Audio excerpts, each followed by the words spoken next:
যুক্তরাজ্যের বিভিন্ন কাউন্সিলে যে ভাড়াটিয়ারা নানাভাবে এতদিন পর্যন্ত হয়রানির শিকার হয়ে আসছিল, তাদের কাছ থেকে বেশি অর্থ আদায় করছিল অসাধু লেটিং এজেন্ট এবং বাড়িওয়ালারা, তাদের বিরুদ্ধে কিন্তু বিভিন্ন কাউন্সিলে অ্যাকশন নিচ্ছে। সেরকম ২ টা আমরা আপনাদেরকে এক্সাম্পল দিতে পারি। খুব গুরুত্বপূর্ণ ২ টা এক্সাম্পল, ২ টা কাউন্সিল সেরকম এক্সাম্পল ইতিমধ্যে মেক করেছেন। তার মধ্যে একটা হচ্ছে টাওয়ার হ্যামস কাউন্সিল। আপনারা জানেন টাওয়ার হ্যামস কাউন্সিলে সেরকম কিন্তু ঘটনাই ২ বেডরুমে প্রায় ২৩ জন মানুষ বসবাস করছিল ২ বেডরুমে এক অসাধু ল্যান্ডলর্ডের। সেখানে প্রায় একটা অগ্নিকাণ্ড হয়। সেই অগ্নিকাণ্ডেই একজন মারাও যায় এবং সেই ল্যান্ডলর্ডকে প্রায় ৯০,০০০ পাউন্ড কী করা হয়? জরিমানা করেছে কোর্ট। এবং এর ভিতরে টাওয়ার হ্যামস কাউন্সিলের অভিযোগে কিন্তু আরও ৫ জনের সাজা হয়। যে একটা হচ্ছে লেটিং এজেন্ট। সেই লেটিং এজেন্টের গ্রুপের মধ্যে যারা ছিল তাদেরকে প্রায় ৫ জন সাজা, তাদের মধ্যে ৪ থেকে ৩ বছরের কিন্তু কী দেওয়া হয়? কারাদণ্ড দেওয়া হয়। এর মধ্যে তাদেরকে কিন্তু আরও কি জরিমানাও করা হয়। এটা হচ্ছে টাওয়ার হ্যামলেটস কাউন্সিলে। অতএব এখন বিভিন্ন কাউন্সিল কিন্তু সে অসাধু লেটিং এজেন্ট এবং এই আপনার বাড়িওয়ালার বিরুদ্ধে কিন্তু অ্যাকশন নিচ্ছে। এবং সেরকম একটা ঘটনা ঘটেছে। আরেকটা ঘটনা ঘটেছে যে ব্রিস্টলে, যেটা হচ্ছে যে ব্রিস্টলে ৬২ বছরের এক বয়সী জোসেফিনা ভেলাজকেজ তার নাম। সেই তার যে বাড়ি ভাড়া দেয়, ২ টা বাড়ি ভাড়া দেয়, সেখানে কিন্তু যারা ভাড়াটিয়া তাদের কাছ থেকে বেশি অর্থ আদায় করে এবং যখন তাদেরকে ভাড়া দিচ্ছিল যখন অ্যাডভান্স দিল, সে অ্যাডভান্সও সে তাদের কাছ থেকে বেশি নেয় এবং তাদেরকে নানাভাবে হয়রানি করতেছিল সে এবং তাদেরকে নানাভাবে তাদের কাছ থেকে বেশি অর্থ আদায় করার চেষ্টা করে সে সবসময়।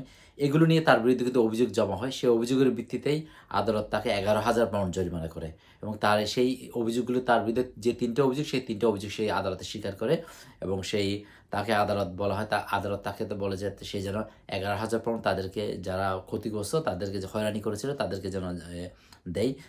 ব্রিস্টল সিটি কাউন্সিলের মতে এই ভেলাস্কেজ তার ভাড়াটিয়াদের ভাড়ার বিষয়ে শর্তাবলী সম্পর্কে ভুল তথ্য দিয়ে তাদের কাছ থেকে বেশি অর্থ আদায় করেছিলেন সেটা। এবং কাউন্সিলর রিচার্ড এডি বলেন, আমরা চাই ভাড়াটিয়ারা যেন তাদের বাড়িওয়ালার সঙ্গে কোনো সমস্যা হলে আত্মবিশ্বাসের সঙ্গে তা জানাতে পারেন। আমরা যে কোনো ব্রিস্টলে বাড়িওয়ালা বা এজেন্টের বিরুদ্ধে ব্যবস্থা নেব যারা পরিকল্পিতভাবে তাদের ভাড়াটিয়াদের বিভ্রান্ত করে এবং হয়রানি করে। তো ব্রিস্টল কাউন্সিলের এই যে কাউন্সিলর রিচার্ড এডি এই কথাটা সেই আপনার পত্রিকাগুলো বলে, সংবাদ মাধ্যমকে বলে। এবং ব্রিস্টল সিটি কাউন্সিলের তদন্তে দেখা যায় ২০২২ সাল থেকে ২০২৪ সালের মধ্যে ভেলাস্কেজ ২টি ভিন্ন ভাড়াটিয়া দলের সঙ্গে একই ধরনের আচরণ করেছেন। সেই একটা ভাড়াটিয়াকে তার বাড়িতে সেই কী দেয়, আপনার ভাড়া দেয়, সেই দেখা যায় তাদের সাথে তাদের কাছে বেশি অর্থ আদায় করে, তাদেরকে হয়রানি করে। সেম তারা যখন চলে যায় আরেকটা ভাড়াটিয়াকে যখন দেয়, তাদের সাথেও সেই সেম আচরণ করে, যার দরুন তার বিরুদ্ধে অভিযোগ দেওয়া হয়। সেই অভিযোগের ভিত্তিতে আদালতে যায় সেটা এবং আদালত তাকে ফাইন করে প্রায় ১১,০০০ পাউন্ড তাকে ফাইন করে। আপনাদেরকে আমি বলেছি টাওয়ার হাউস কাউন্সিলেও কিন্তু কারাদণ্ড দেওয়া হয় এবং তাদেরকেও ফাইন করা হয়। এই লেটিং এজেন্ট এবং এই আপনার বাড়িওয়ালাকে, এক বাড়িওয়ালার বাসায় যেয়ে প্রায় 2 বেডরুমে ২৩ জন মানুষ বসবাস করছিলেন, সে অগ্নিকাণ্ডে একজন বাংলাদেশিও মারা যায়। এরকম ঘটনা ঘটতেছে।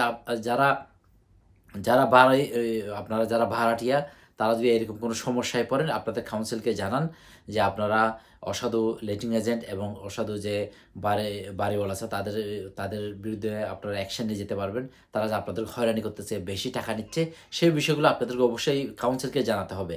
আপনারা যদি কাউন্সিলকে জানান তাহলে তারা তাদের বিরুদ্ধে অ্যাকশন নিতে পারবে। যদি তারা অন্যায় করে থাকে, তারা যদি বিভ্রান্ত দিয়ে থাকে, তাদের যদি ভুল তথ্য দিয়ে থাকে ভাড়াটিয়াদেরকে, তারা যদি বেশি টাকা নিয়ে থাকে, তাহলে অবশ্যই কাউন্সিল তাদের বিরুদ্ধে অ্যাকশন নেবে।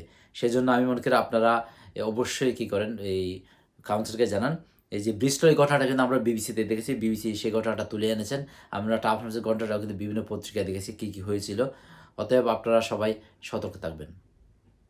হেফাজুল করিম রকিব, NL24।